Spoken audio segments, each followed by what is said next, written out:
YouTube, and welcome back to the life of a virtual airline pilot. I'm your host, as always, Captain Mac, and there you have it right there in front of you. 6 hours to go, and we are done, sir, done. And the flight that we're about to take is going to wrap up a large portion of that, which means that at the end of this flight, I will be putting up some options for you to vote on for the final flight as a first officer, and we are going to take ourselves onto that rank of captain. So very excited about that. I got rid of a bunch of the old flights that were on here because it was just driving me absolutely cuckoo. So the only bid on there right now is the next one we're going to take.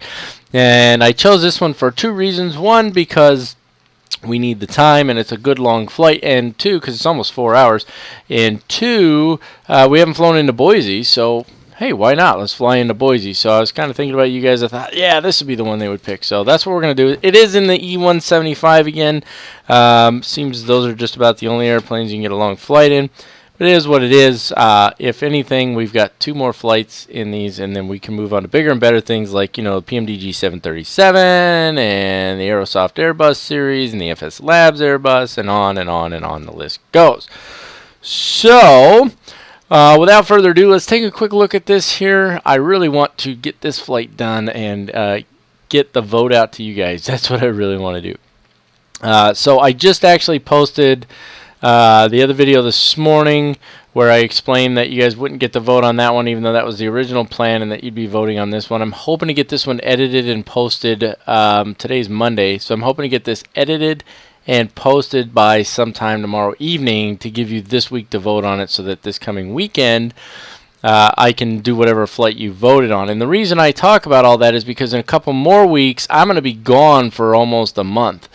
And so what I'd like to do is hopefully get that promotion to captain and at least get one flight in as a captain before I'm going to be gone for a little while. You know, you guys get the point. So anyway, pressing on here. So United Airlines Flight 4965, that's us today. That being said, we're going to be flying the factory livery or whatever the heck you call it, because I couldn't find a United Airlines repaint.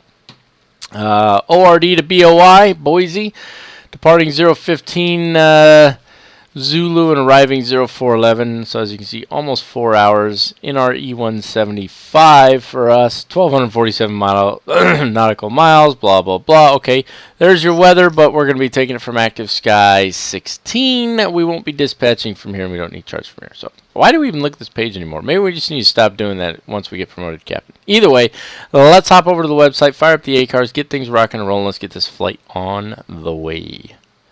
Alright, since I only have the one flight in my bid list now, I can just click on Get Bid, and it'll grab whatever's there.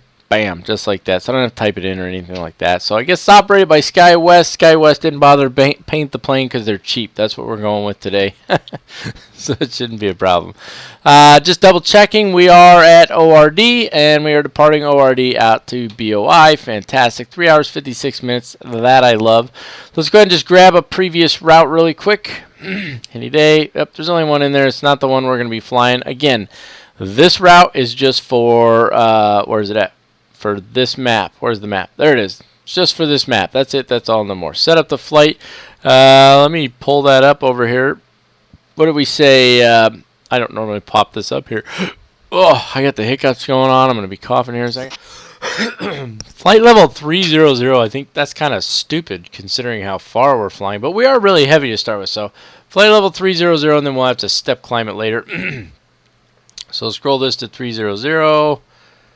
Bam, bam. Start flight. Yes, we know it's a 175. Scheduled for a 170. Good to go. Shrink that down. What happened? We good? We're good. Okay, little thing popping up over there. That's fine. Oh, let's get rid of that ugly menu there. I already got. You can see that I already hit the brakes. Get the A cars running. We'll take advantage of the extra few minutes that we get, and that's okay. What else? I think that's it. I don't think there's anything else we need to do except, you know, again, we're in these ugly colors. Maybe the last flight will be in something nice. If not, I gotta be honest, this airplane's not that bad. We've talked about it before. It's not that bad, especially for a Field Air product, which is essentially Wilco. So that being said, you know, props to them for that. But I am sick of this thing. I am absolutely sick and tired of this airplane. Enough. Enough. For the love of God, enough. I can't take it anymore. I barely have 2 more flights left in me, and then I need to be flying, a PMDG or something, or I can't do it anymore, guys. This is driving me nuts. It's not a bad airplane, but man, we've done a lot of flights in this thing, and looking back, I was trying to get the hours cranked out because we hit like that 20-hour mark, and I thought, okay, well, let's do this. And then a couple times I tried to work our way back to somewhere where we could get another flight in like the Q400, and you guys just wouldn't vote for it. So I blame you. Anyway, let's hop in the aircraft here, and let's get things started with the cockpit safety inspection. As always, I'm just going to read through the first group of them here. Maintenance status, cockpit emergency equipment, electric panel, fuel panel, windshield wipers, hydraulic panel, air conditioning, pneumatics panel, ELT, and landing gear lever all need to be checked. Now, a couple of those, some of those you can't check them until power's on the aircraft. Some of them I don't even know. Like the cockpit emergency equipment doesn't exist. In real life it does. It just doesn't in here.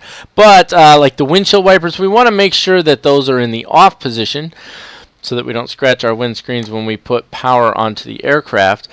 Landing gear lever is this guy right here down, and it just like got a little sidetracked there. I get distracted. Start stop selectors need to be in the stop position. They are all the way to the left, so that's good. Speed brake lever needs to be closed. This guy, which is all the way up. God, there's that huge glare on there again. Wrap manual deploy. This guy over here, you can't actually do anything with it. It's not simulated. And flap lever verified position. And look, they're not. There we go. Position verified back to 0 where they belong. And then check circuit breakers. Of course, circuit breakers, there they are, but they're not actually simulated. They don't do anything. So that's going to take us right into the power-up checklist. So we'll start by hopping up top here. Battery 1 and 2 both need to go on. And then you need to stop the beeping as quickly as possible so that you don't tear out what little bit of hair you have. Battery voltage needs to be checked. Now, we tried this last time because you can check battery voltage on here, but you got to have the systems to do it. It won't let me do that until I turn on the GPU button. So that's interesting to me. Either those are just backwards on the checklist, or there's a problem with the way that flow's set up. So what we'll do is we'll go ahead and we'll flip the GPU on. Ground power is available. So there it is. Now we've got ground power. You can see that's changed this now. So now when I go to systems, there's my battery voltage right there. So I don't know why that is the way it is, but there you have it. Let's press on. Fire extinguisher panel needs to be checked. Modeled, not simulated. You can't do anything with any of the fire extinguisher stuff. Emergency lights need to be armed. That's this guy right here. APU selector knob can go to the start position now. And as I start this up, let's go ahead and excuse me. Since it's technically not on the checklist, let's go ahead and jump up here to flights first. Hold on. Oh, for crying out loud. I sound like a 300-year-old man coughing and hacking. Goodness gracious. Alright, let's load a flight plan in here. I've already got it in there.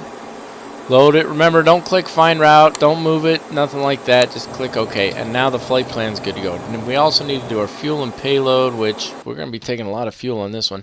18,535 is what it says on here, which is almost full. And since we're really going to take 19,000, we're going to pretty much get full. So 9,500 aside. And there you go, 19,003. That's what we're going to roll with. That'll give us a few extra minutes on the ramp here, and we should be good to go. Get rid of that. Okay, so APU's firing up now. It's probably just about up and running. Nav light, logo light both need to come on. There's nav. And there's logo. Still haven't remembered where electronic CVs are, and I give up at this point. Photoluminescent strips, we're not going to check those again. They're in the back. And that takes us to the pre-flight checklist, which I can't remember all of a sudden whether or not I've made a checklist for the pre-flight checklist to pop up on here, but I would imagine that I probably have, right? I guess we're going to find out here pretty soon. Hold on, my brain just went blank there for a second. Let's just press on here. So pressurization panel, it says to set it. You don't do anything with it. Leave it alone. This is the pressurization panel. Just don't touch it. Don't ever touch it. Don't touch. Okay, oxygen masks are not in the aircraft. They're not modeled in here. It's, you know, it's feel there. Flight instruments set and cross-checked. We can take care of that really quick. So 29084 is the altimeter, and if you pop this guy up, 29084 is what we're looking for. So it's actually lower pressure. That's minimums, not... There we go.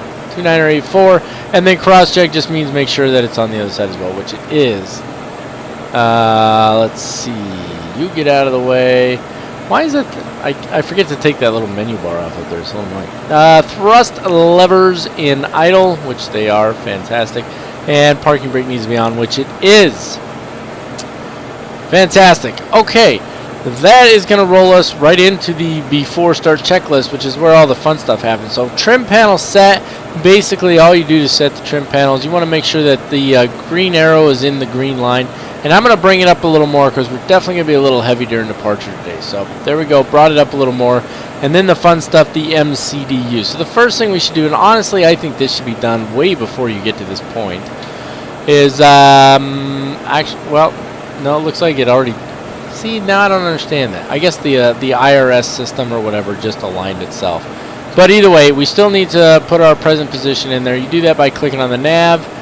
Go to page 2. That's one of 2. Page 2. And then position initialization. And then grab one. Top one's usually just fine. There we go. It's loaded in. Then we can jump right over to flight plan, which is where we need to go next anyway.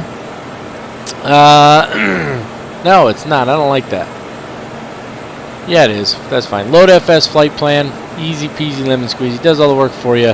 Activate it for now. If we need to change anything, we will. And then performance initialization. So here, this page 1 of 3, we're not messing with anything here right now. We could change the climb speed and all that stuff to cruise mode if we want, but we're not going to. We do want 2,000 pounds of fuel in reserve. And hold on, I gotta pop that flight plan up over there because we're gonna need that right about now. So our zero fuel weight should be approximately 67,421, which is only a couple thousand shy of the max zero fuel weight. So 67,421, we said? Yep, 421. Put that in the zero fuel weight, does the gross weight for you. Confirm. It always tells me to check destination fuel. And let's roll right into the departure, which is going to be 4 left, I believe. Yep, 4 left. You'll see why here in a bit. Runway 4 left. Come on. What? Where's my... okay, yeah, there's technically... Okay, that's fine. Runway 4 left. That's what we're going with.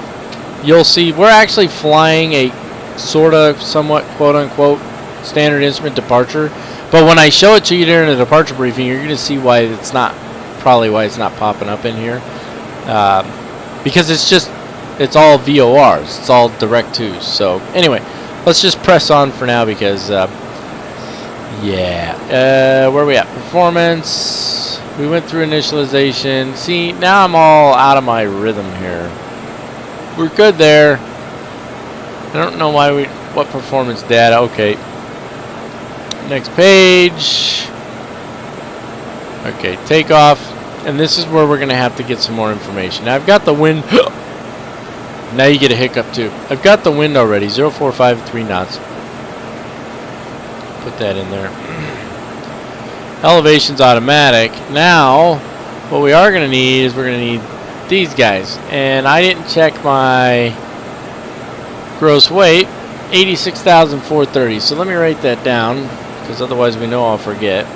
So 86,430 is our gross weight. So then I go to my takeoff speeds, my takeoff chart, which there's a ton of them. It's actually a little obnoxious, to be honest with you. There's enough of them that it's obnoxious. We're going to do a flaps 2 takeoff. And let's see. The pressure's only a little low, so I know we're good on that. The temperature is not that bad. In case anybody's wondering, there it is right there. 19 degrees. Not too high, not too low. So everything's pretty much right where we want it to be. For us to choose What did we say that weight was? That's why I wrote it down. 86,430 pounds. Woo! That is up there, buddy. Okay, so we're gonna be pretty much be maxed out here. So go back to our takeoff page, page 3, and V1 is 143. Goodness gracious. 143. Rotate is 150. V2 is 154. And then VFS is 207. Good times. Alright, 207. There we go. Had an itch there. Whew. Climb, and then now. Let's see, cruise is where I want to go. Cruise altitude right now it has at 2,000 feet. That's stupid, right? So we're going up to flight level 30,000 feet. Wow, could not get that out to save my life. And there we go, we changed that. Wow, okay, something just went wrong with my microphone, I can tell. You guys hear me still? Well, like you could answer. I guess I'll have to check that. Matter of fact, I'm just going to go ahead. I'm going to drop that down for a second. I want to check a couple things real quick anyway, make sure I didn't mess anything up before we finish up here, and make sure this microphone's working. Be right back. Alright, I think we got her squared away. I double-checked the video. Everything seemed to be fine, so we're good there. So let's make sure we wrap everything up here. Let's make sure we didn't miss anything. Descent page, landing page, we'll put that information in when we get a little closer. I think we're pretty much good to go here. You can see now our altitudes are in there where they belong. Yeah, now I will tell you this, ORD, gone. Yeah, not doing that. We'll just put DBQ there. And the reason is very simple. ORD is like, it's on the airport. It's like in the middle of the airfield. So when we roll down the runway, we're already past it. So not dealing with that nonsense.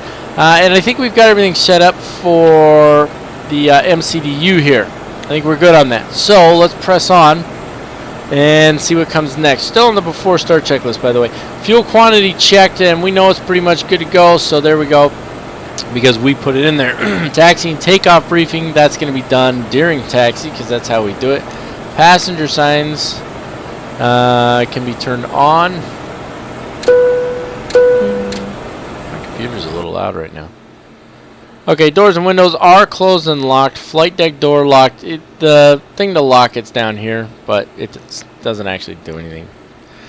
Red beacon can go on. Yay, red beacon that flashes inside the flight deck. Yay. Yay. Hydraulic pump 3A goes on. That is this guy right here. And overhead panel normal. What does that mean? That means no lights on. APU's up and running here, so we can turn the GPU off. Probably could have done that a while ago. So the next checklist would actually be the after start checklist, which of course we can't do that till after we start the engine. So time to bring these guys up. What do we see? We're gonna do nose, left, tail, right. I think. Yeah. Pushback. Let's use United.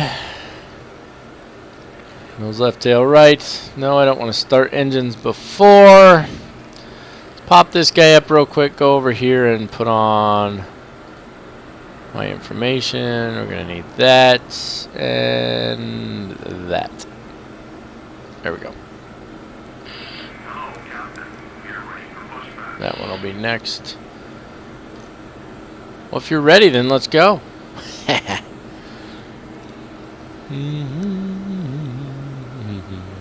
These guys are kind of slow, aren't they?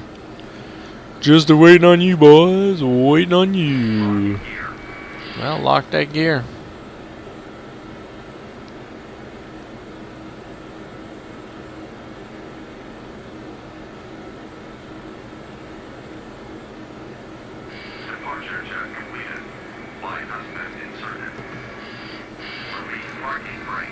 Roger that. There we go. Alright, that was a lot of time just sitting there in silence. Maybe I'll edit a little of that out. Starting engines, very simple. Right click to open the cover and roll the mouse wheel to the start position, and it does everything for you. That's it, that's all. That's all you gotta do. And then watch the view as you push back. Hey, at least his legs are moving. A lot of times the legs don't move. There's so many little glitches. My goodness, it's just absolutely ludicrous. Oh, shut up. That thing just loves to beep at you, doesn't it?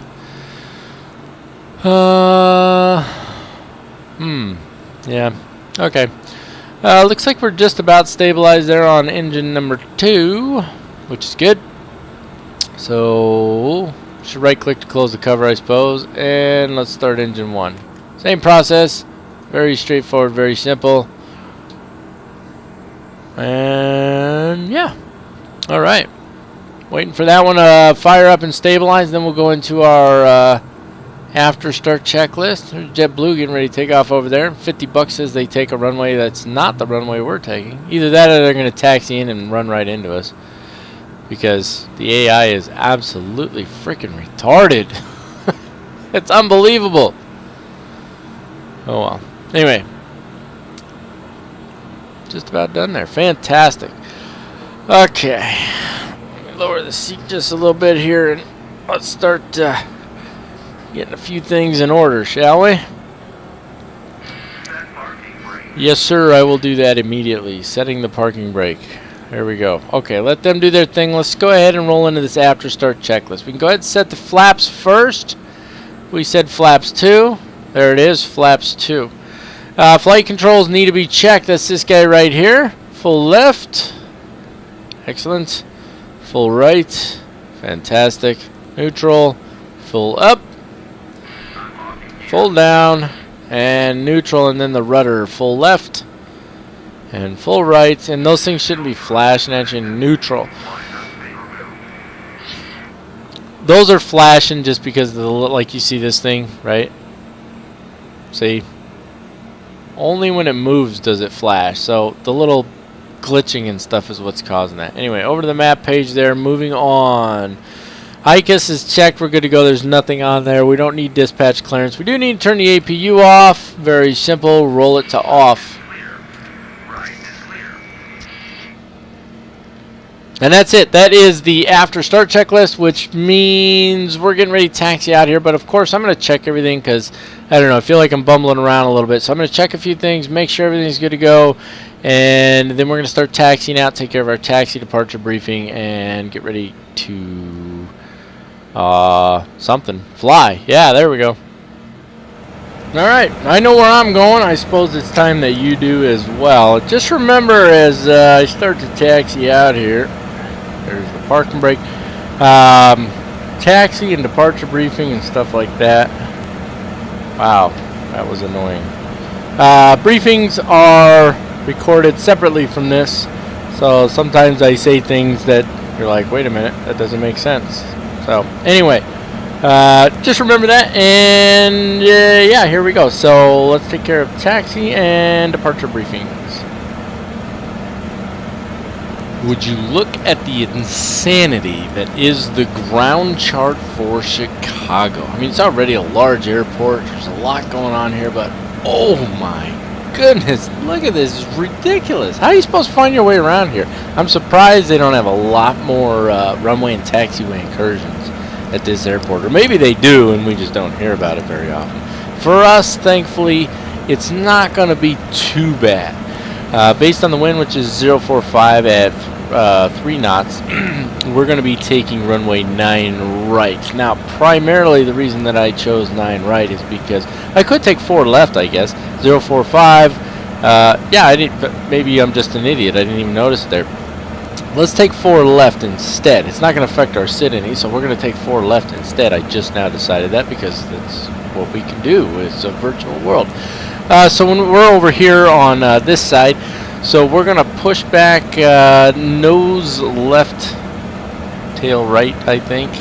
We're probably already pushed back, of course. So remember, I record these in advance. So we pushed back. Whichever way we're facing, doesn't really matter. We're coming over here to Alpha and taking that over to Echo to hold short of runway 4 left. So we're good on that, easy days.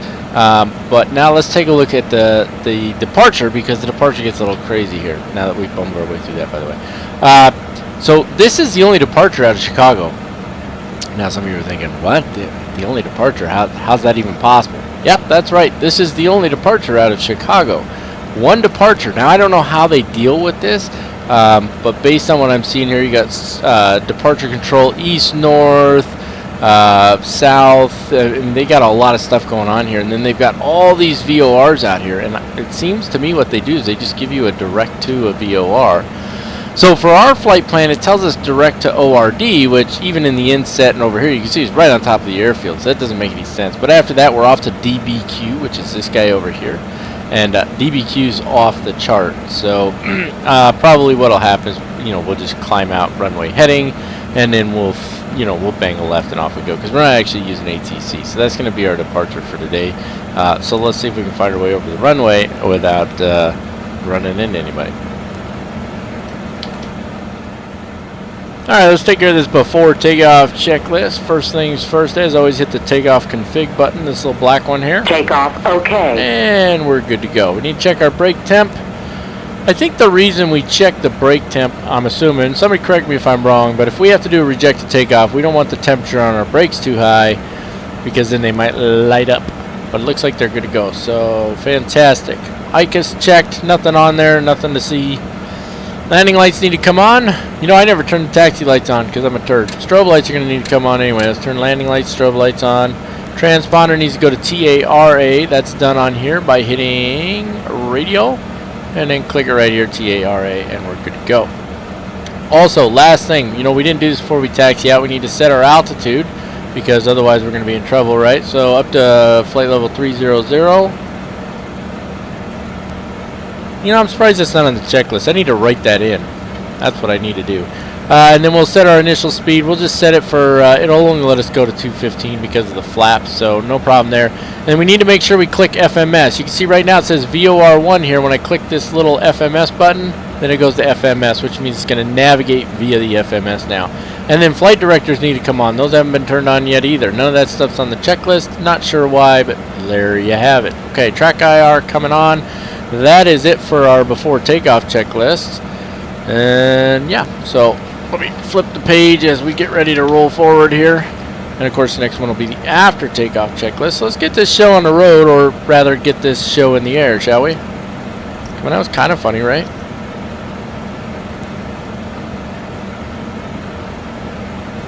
Nothing. Crickets. Nothing but crickets. Alright, that's fine, that's fine. I see how it is. Now we are kind of heavy. We're going to use up as much of this runway as we probably can. It's not a very long runway as you saw, so I don't see anybody coming. That's good. Bring it over here a little bit. A little asymmetric thrust preparation there. And a little more, and roll her back. There we go. Let's see if we can get her lined up nice and tight on the center there, huh? Looks like we're a little to the side. That's all right. All right, and that's it. Let's go ahead and get going. Start bringing those throttles up a little bit. Let them stabilize, and away we go. All right, keep it towards the center of the runway there. Always kind of weird. It's the center of your screen is the center of the runway because of the way the view's set up. So technically, if we were flying in the real aircraft, we would be just right of center right now, but we're pretty close to center here. So, okay, watching for those V speeds there. We don't get any call outs on those. They're just over 100 knots. I didn't do the 80 knot call out. That's all right though. Coming up on V1. Yeah, we're using up this runway. There's V1 and there's rotates. Pull her back. Up and away. Good positive rate of climb with a little glitch there. Bring that landing gear up. A little more nose up trim there. Just a little, not too much. Looking good. Gonna need a little more speed before we take those flaps out, but I want to climb out a little bit here. As you can see, we're not very high yet, so let's get this bird up in the air before we start increasing our speed much. There we go. Coming up on 2,000 MSL. It's about 1,500 feet above the ground, 1,400 feet as it were. Just a touch of nose down trim. Let that speed start coming up. Looking good. We'll stay this runway heading for just a minute or so here.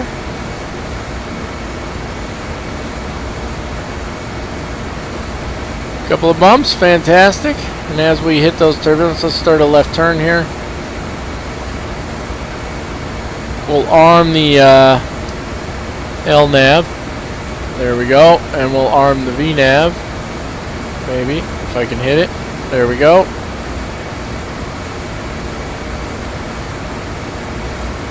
Okay, first setting of flaps can come out now. Little tight, little steep on the turn there. Okay, boy, it got pretty bumpy all of a sudden, didn't it? Fantastic. We can go ahead and bring out that next flap setting. So flaps coming all the way up. Speed's going up quick because as we turn, the aircraft loses a little lift, and so it'll gain some speed if you allow it to lose that lift. And then as you roll out of the turn, of course it does the opposite. It gains a lot of lift and will lose a lot of speed. So you got to make sure you let off that yoke as you roll out of the turn there. Might even need to push it down just a little bit. There we go, looking good. Alright, let's go ahead and get that autopilot on. Autopilot and auto throttle both on. Let's bring the speed up to 250. Let's do 245. There we go. Looking good. Let's take the track IR off as we head into the clouds here. Where is this thing going? Oh, it's decided to go with the heading mode instead. That's awesome. Even though we were on an intercept course, but hey, what do I know? Let's go ahead and crank the heading over here. Nothing like burning some extra fuel on departure because the airplane's on its own program. Guess we just weren't close enough to intercept it. That's alright. So we'll just set the heading mode, which is, I'll show you what I'm doing here. A little bit more. There we go. Okay, so I just scrolled the heading. Here's the heading bug to make sure that we're going to cross this path. And since LNAV is already armed, I know when it crosses that path, it should go ahead and, what's the word I'm looking for here? It should intercept and it should go to LNAV mode automatically. Okay, so let's take care of the after takeoff checklist. Flaps need to be to 0, which they are. Fantastic. Landing gear needs to be up, which it is. And pressurization check, that's this guy right here. And everything's in the green and looking good, so we're good on all of that. What else we need here? We probably don't need quite as steep of an intercept as that, so that'll be good right there. We've got our altitude set. Everything's looking pretty good. We're about to go above 10,000, so let's get above that really quick and we'll take care of the landing lights here. Coming up, there's 10,000 feet. Landing lights off, nose lights off, strobes, everything else stays on. We could probably turn off the fasten seatbelt sign and stuff, but I usually don't, so. And I think that is it, folks. We are on our way. One more flight after this one, and we will be flying all the good stuff. Well, some of the good stuff, not all of it, because the even bigger aircraft we have to get another rank up. But there you have it, folks. Off we go, and that means, that's right, time for some of that obligatory elevator music.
Alright, a pretty rare but simple arrival briefing today. We're going to actually hit the arrival here at Durso onto Court 2. So from Durso, heading 269er to Court. A couple of altitude restrictions there, at or above 14,000 at Durso, at or above 12,500 at Court.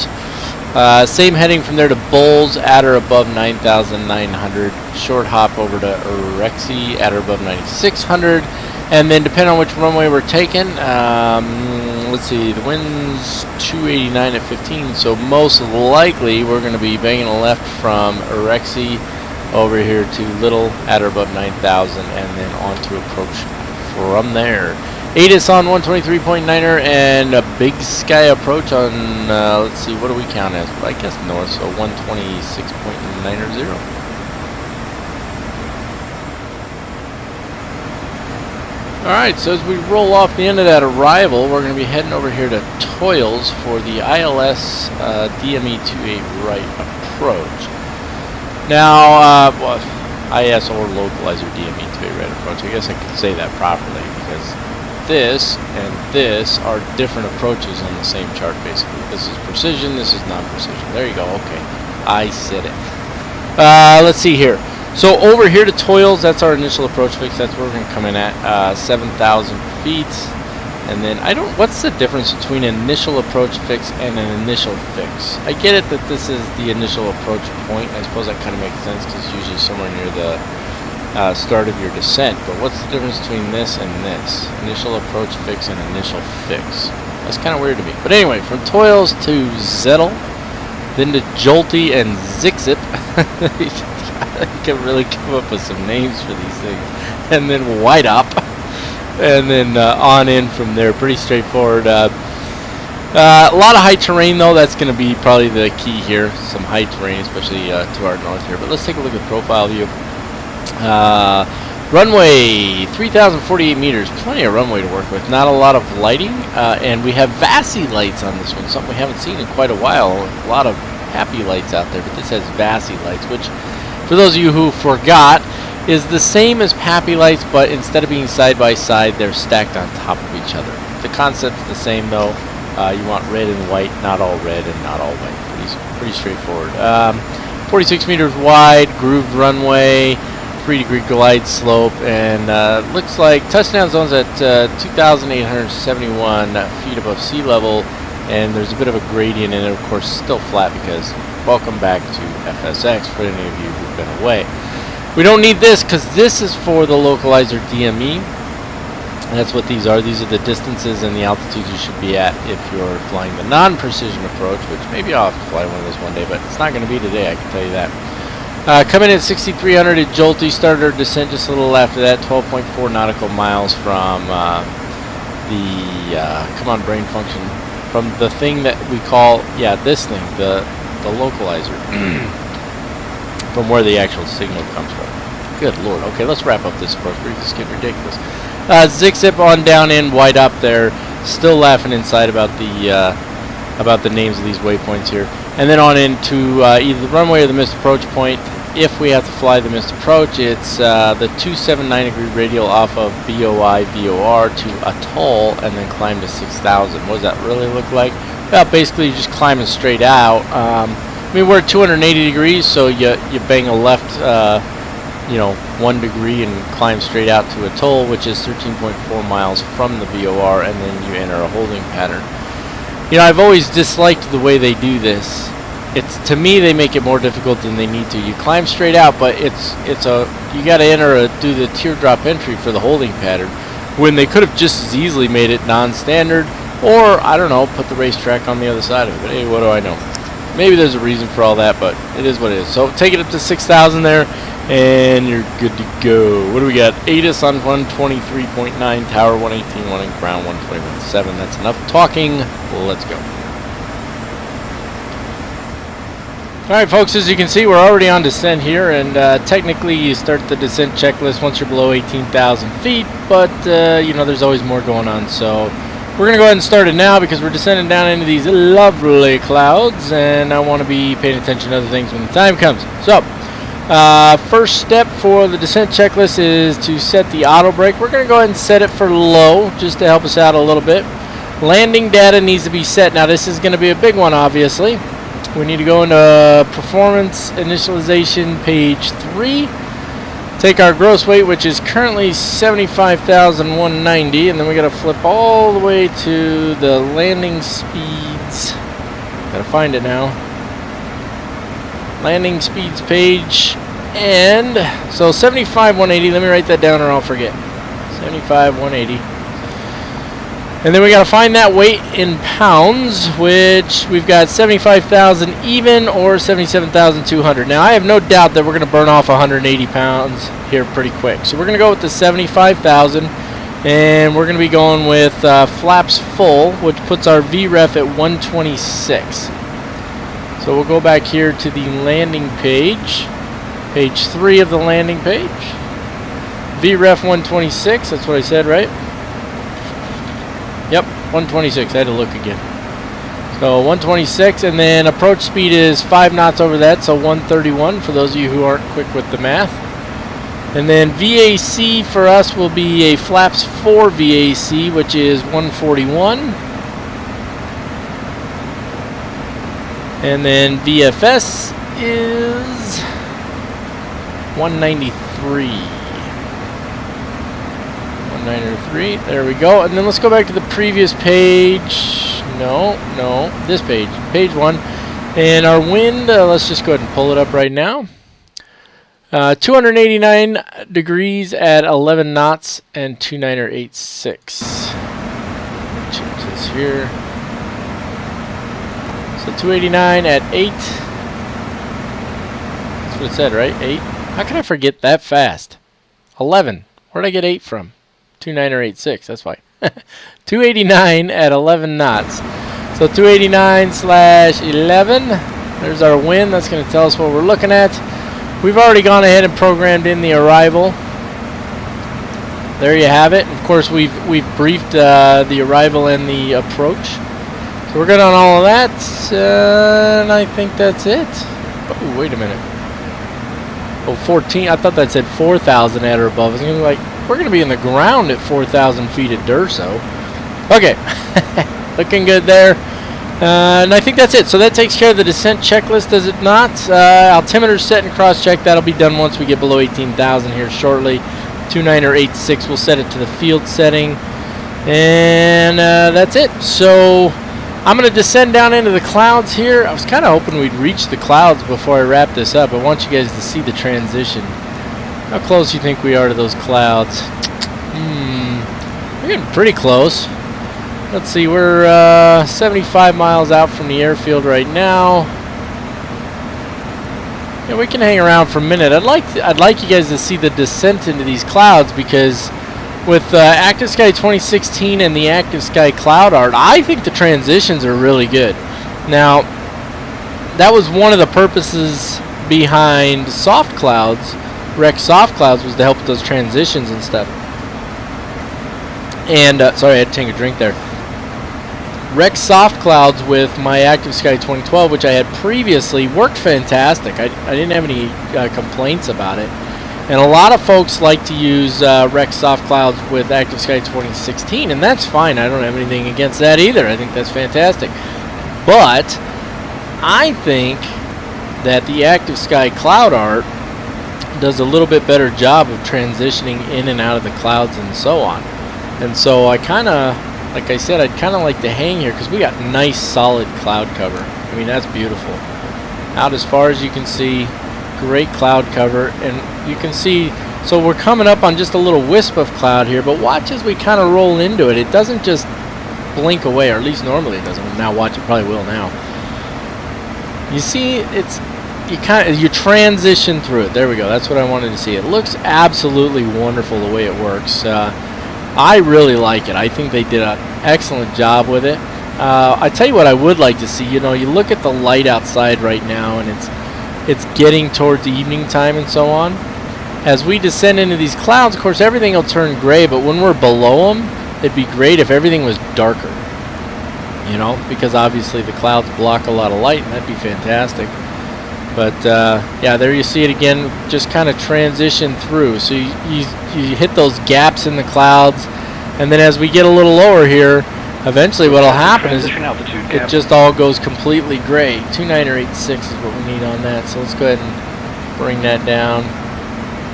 29086 set and cross check. And see, there you go. So now we're just kind of in the clouds, and I don't think this is a very thick layer.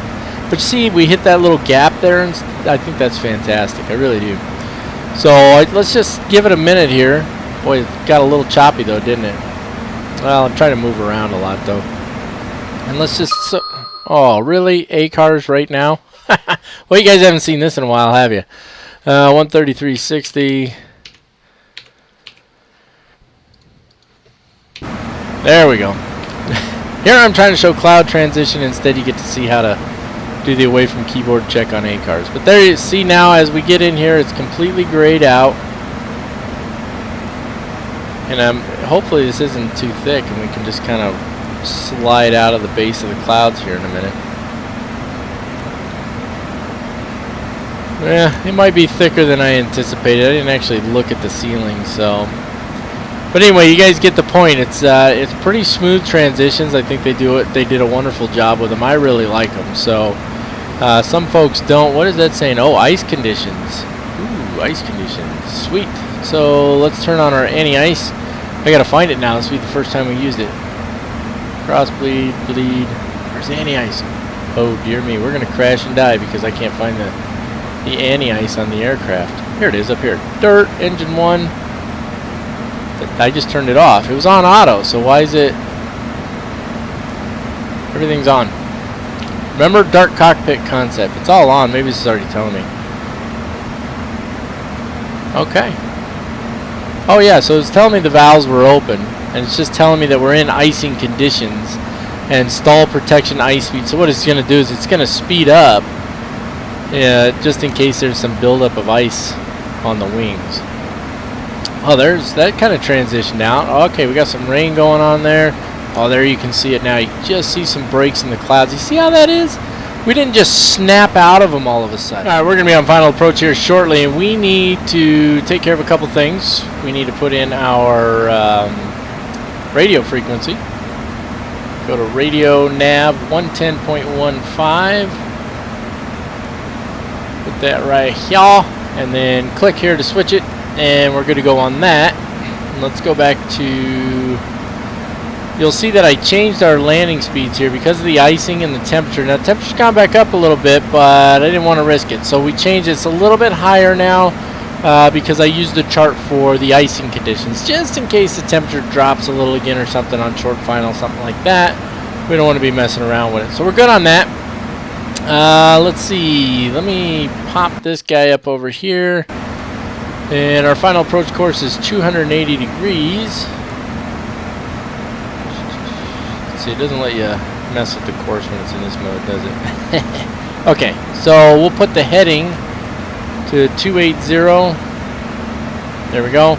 And then once we make this turn here on the final, we'll switch that. We'll switch to heading mode, and then we'll engage the approach mode. And I'll show you how to do that here in just a second. Yeah, see, you can see we're still on stall protection ice speed, which means we're still flying faster due to the potential of icing. So it's much better to go ahead and have our...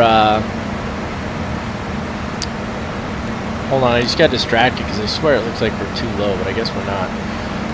It's better to have our reference speeds for landing set for icing conditions just in case. It just means we're landing a little bit faster, but it's also safer. So always better to err on the side of safety, right? Let's see. Okay, leveling off there just briefly here. We'll be starting our turn. And as we roll into this turn, I'm going to go ahead and hit the heading select mode here. Just let it get established into the turn before I do it. Okay, there we go. And then for nav, I want to change... okay. Oh, I'm sorry. I got to change this first. Dirt heading mode. And then we need to change this to nav, VOR1. And now when I click on nav, it's localizer, and I'm going to wait for it to intercept the localizer. So you can see, because it's white, the localizer is armed. Okay, and that's fine. And then when it intercepts the localizer, which I don't know if it's going to because it's not showing up on here. Please tell me it's not giving me the wrong frequency. You know, I get that quite a bit, where it gives me the wrong frequency. 110.15, 110.15. So I'm on the right frequency, but it's not even there. It just doesn't exist. Well, I tell you what, it's a darn good thing that we don't have to make an ILS landing here, isn't it? Goodness gracious. We're a little bit to the left of course here.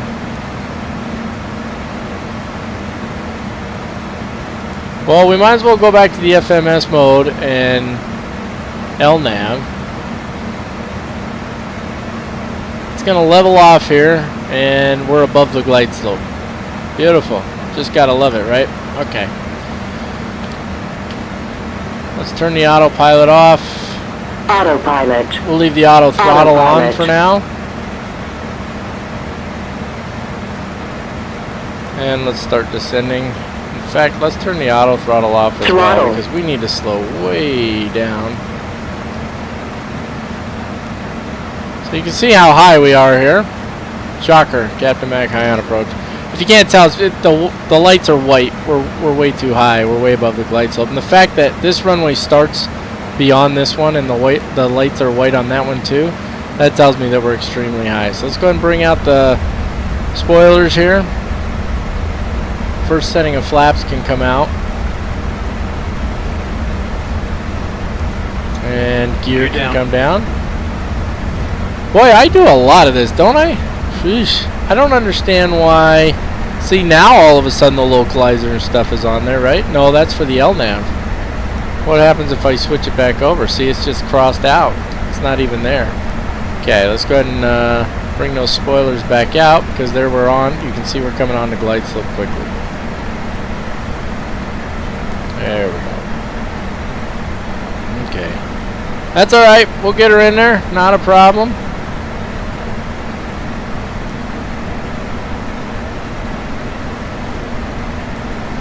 Looking good. What are we at here? Flaps, we're not full flaps yet. What are we at?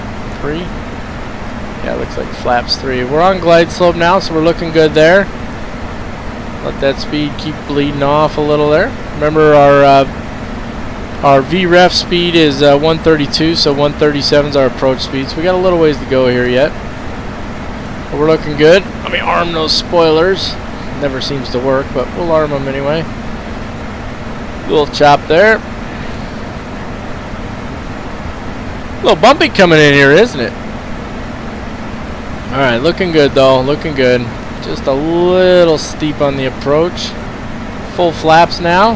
There's something over here next to my flap handle. There we go. Bring in just a bit more throttle, make sure our speed doesn't drop too far. 500. Looking good. Just hand flying an airplane today. A little fast, just a little.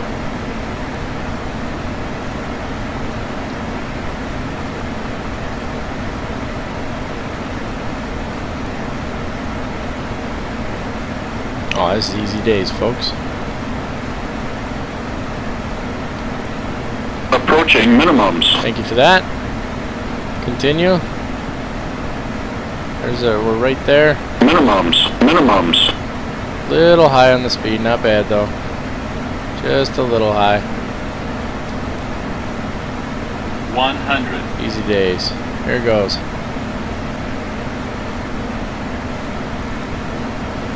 $50, $40, $30, $20, $10.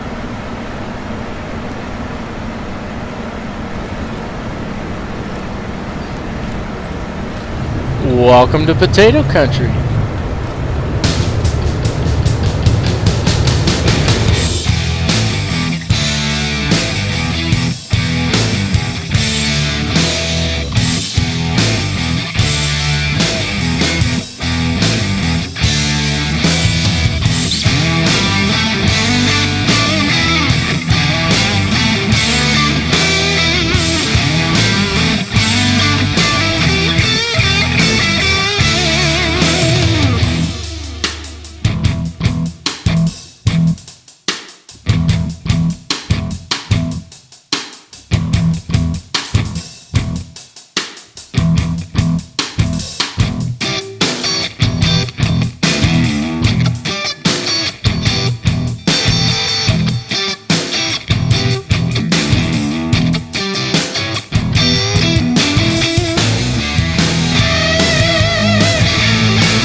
And once again, I failed to do the landing checklist, and this time I also failed to do the approach checklist.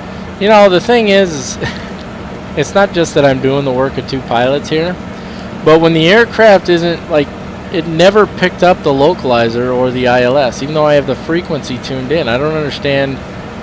I'm doing what I'm supposed to do for that to happen, and it didn't do it. So when things aren't going right, it makes it even worse, right? So I'm just going to be glad to be done with this thing, folks. I really am. I'll put the checklist up there as I always do. And, of course, we did cover everything. We just didn't read off the checklist like we're supposed to. So my bad, my apologies. But it is what it is. Let's go ahead and pull this thing on up here. Bring it to a nice, gentle stop.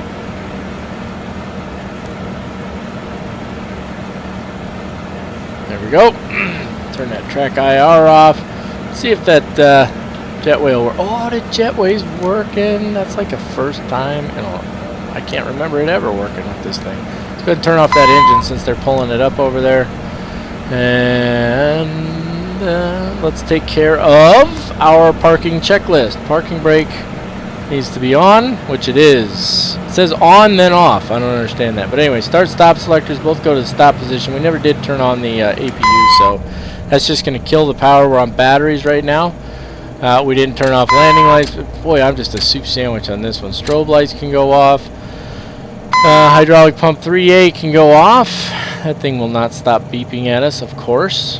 And that takes us directly to our power down checklist. Passenger signs off. Emergency lights off.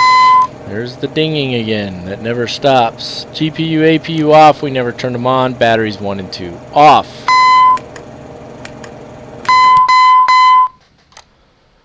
Thank you. And once again, welcome to Potato Country, ladies and gentlemen. There we have it. I did pull forward just a wee bit too far, but not too bad. That was actually a decent flight. I kind of enjoyed that. I'm a little miffed at the fact that it wouldn't pick up the localizer or the ILS. That was a little bit frustrating. And then, of course, missing the checklist again is always frustrating. But we got her in there safe and sound in one piece. Everybody's alive, so there's at least something to be said for that. And before we hop on over to the website and see where we stand, which we're going to be really close, let's shut down our ACARs. We got to do that first anyway. So bring that over here, and let's see, what's our flight time here? 4:09. So we're actually just a little late. Not bad. And that'll count as on time, I think. So we're good there. So let's file the PIREP. Excellent. Hopefully that'll post here quickly. Yes, we do want to exit. And real quick, I'll just take the opportunity once again to remind you that if you haven't done so, go ahead and hit the subscribe button down there. We're up to a little over 2,100 and change. Thank you to every one of you who has subscribed. I do appreciate all of the support. Don't forget to follow us on Twitter. No, like us on Facebook, follow us on Twitter, and now you can follow us on Twitch at CaptainMac3588, which reminds me I will be posting an announcement here very shortly, probably before you even see this video, about the next live stream. I know that those haven't been particularly regular with me, but I'm hoping to start making them a more regular thing here pretty soon. So I appreciate that you bear with me, and just understand that, of course, life has its way of getting in. It gets in the way of our habits, or our hobbies is what I'm looking for. Life has a habit of getting in the way of our hobbies. That's what it does. So anyway, yeah, take a look at all of those, and let's hop on over to the website real quick and see what is available for our last flight as a first officer. Well, ladies and gentlemen, there you have it. We have exactly 2 hours until we finally get promoted to captain. And I mean exactly. We're at 98 hours on the nose right now, which is a little crazy, to be honest with you. So, yeah, let's take a real quick look at this PIREP. Pretty darn good, actually. We got a great revenue out of it, 63.47. Profit percentage was 37%. Not too bad. Nice, smooth landing. I really greased that one. I wasn't even trying to. I guess I've flown this plane so many times now that it's a cakewalk there. But anyway, yeah, pretty good to go. So, we have exactly 2 hours to go. Let's see what we got here. Let's just see what's departing out of here for first officers. Oh, I'm getting all stuffy all of a sudden. It's ridiculous. I don't really want to fly anything in a CRJ. And I think the reason for that is probably pretty obvious. I mean, yeah. I don't really want to do a flight that's 3 hours and change. Yeah, because we don't need that much time. We need 2 hours. Something like this, maybe? Minneapolis, St. Paul? I can't recall if we've flown in there or not. This is too short. Boy, there's a ton of CRJ flights out of there, and then there's only just a few in, oh, man. Okay, what's this in here? That's a CRJ. That's no good. Well, that kind of stinks, to be honest with you. So, how do we go about this here? I think we need to fly it in an E-Jet, a 170. So we have the option of going back to Chicago. I think that's ridiculous. I don't think there's any reason to do a 3.5 hour flight at this point. We can go up to San Francisco. That's just shy of 2 hours, but you know, if we get delayed just a few minutes, then we're good to go there, right? So there's an option there. Or the other option would be out to Minneapolis, St. Paul. And it looks like that's it. Yeah, San Francisco. That's it. So, here's what we're going to say. Option number 1. Where's it at? I know I'm probably looking right at it. Not that one. There we go. Option number 1 is this guy right here. So, Boise...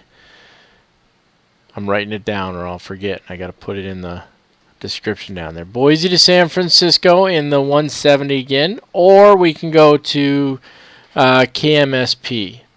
Alright, so that's option number 2.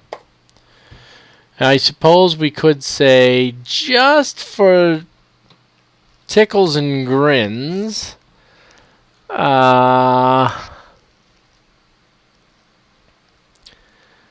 I'm going to throw this out there just because it's the last flight. This is going to be the last one as a first officer. I'm going to throw out the option of flying to San Diego. So you're going to have 3 options. Now keep in mind, if we fly to San Diego, it's going to be in the default CRJ.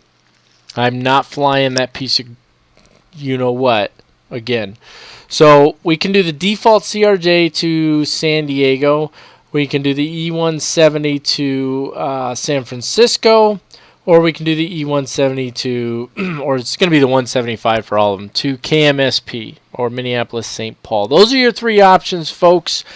Look for a voting thread down below. I'll post a comment with those 3 options in there. Please remember, you must reply to that comment in order to have your vote counted. And for simplicity, I'm going to label them number 1, number 2, number 3.